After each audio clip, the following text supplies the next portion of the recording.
What the I don't even know what to say after watching the film. How does Malayalam cinema keep doing it again and again? Like, what are they thinking? What are they eating down in Kerala? This film has left me speechless, but still, let's give it a shot. Let's talk. Hello guys, I'm Nona Prince and I've watched the second release of the Onam week, which is Kishkindha Kaandam, directed by Dinjith Ayyathan and written by Bahul RamesThe. Honestly, after watching this film, my brain kind of has stopped working. I am unable to even make my notes to, make a whole review, and I don't know how this is supposed to happen. I'm just gonna go full commando mode. I don't know any other way to express my thoughts. It's impossible to even say a word about this film without getting into the spoilers, and that's what even the trailer does. It doesn't give you anything, and that's why I would say if you haven't seen the film, go in blind. Don't read and watch anything about the film, just go and watch it. It's all about experience that unfolding of the event. But one thing I can definitely say that Christopher Nolan will definitely have a blast watching this film. So big spoiler alert, this is your warning. If you have seen the film, then only continue watching. You have been warned. And now if I see any comment below saying why you are spoiling the film and revealing the story, I'm gonna come to your house and eat your paisam. Beware. So if you actually think about this film, there's not much happening. It's a very simple story. It's about a tragedy stuck family. And I think the famous dialogue of Vicky Kaushal from Masan, "Ye dukh kai khatam nahi hote," is apt for the situation. But the thing that makes this story special is the screenplay. How this story is told to us. I love Malayalam cinema, man, but they have ruined me. Now I cannot watch any other average film. It's just so hard because the standards have been raised so high. Yet again, we as audience are just dropped in the lives of these characters. When our main character Ajay, played by Asif Ali, is getting married to Aparna Balamurali, then we see the police is confiscating guns because it's election time, which I actually had no idea that happens. And the gun which belongs to this family is missing. And from there, we slowly start to build the mystery. And as we move ahead, your mind is going wild with all the theories. What has happened? You're trying to solve it. Any other average film would have actually shown us a whole setup. Oh, how these people met, how they fell in love, now they're getting married, there'll be a whole song, and then slowly we'll get into the story. But not here. And you think you have figured it out, and that's what the movie wants you to believe. They want to give us the fake validation that we figured it out, that we cracked it. Wow, we audience are so smart. But that's when they give you the middle,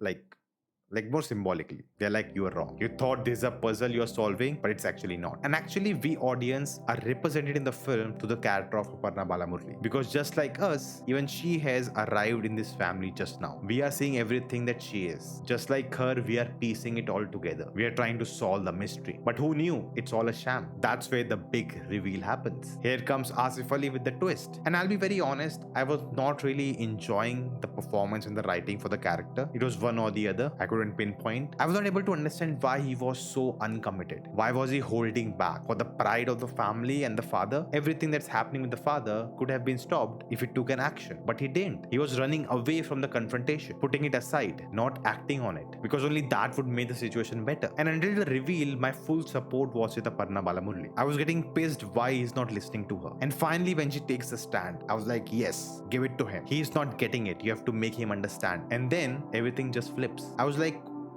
oh my god, it's been him all along. And we should have seen it coming, because every time Aparna Balamurali went to him and explained what she saw, he always came back with a reason. He always put her doubts down. And now it all makes so much sense. Asif Ali, just like the movie, was misdirecting us throughout. The burning of the documents in the fire, to finding a skeleton, the therapist who's acting like a friend but he's not, the monkey with the gun. All of this is so well planted that you're on some other direction itself, and that's why you're unable to see that 180-degree flip coming. The writing amazes me, how they turned a disease of forgetting into an element to use it as a loop, which when you figure out is very, very sad, but yet in a way it's also freedom for him. What a morally twisted thing. The thing that actually made the tragedy worse is now beneficial for them. A curse is turned into a boon, and the mastermind planned to hide that gun, because if it is found and there are bullets missing, they will be caught. But they cannot actually investigate the missing gun, because knowing his condition, it should not have been granted to him, and it will all backfire on the police itself. Who's coming up with all this genius stuff? And even for Asif Ali, it's the same. It's sad, but yet there's freedom. You have to pretend to go out and search for your kid when you know the truth. The body is still missing, but at least they have the freedom, because they are not caught, and they'll never be unless we get a sequel. But the question is, how long does this keep going? The loop the grandfather is on. It is so ironic that there's so much pain, yet there's a sense of relief. Now, there were two things in the film which I wish they had done differently. Now, the first first is that dream sequence Asif Ali has, that infinite staircase when he's running after his son and the grandfather is watching. Because we never see anything like that throughout the film. It's very consistent with his treatment. That sequence kind of stands out and visually doesn't fit with the whole film. Now that I actually think about it, it gives you the whole ending in a sense because it's a loop, it's infinite. He's gonna keep going and going and going trying to find him. Maybe that's what it represented. But again, I didn't feel it was needed. It kind of feels like a spoon feeding scene. We don't really need to go into his head and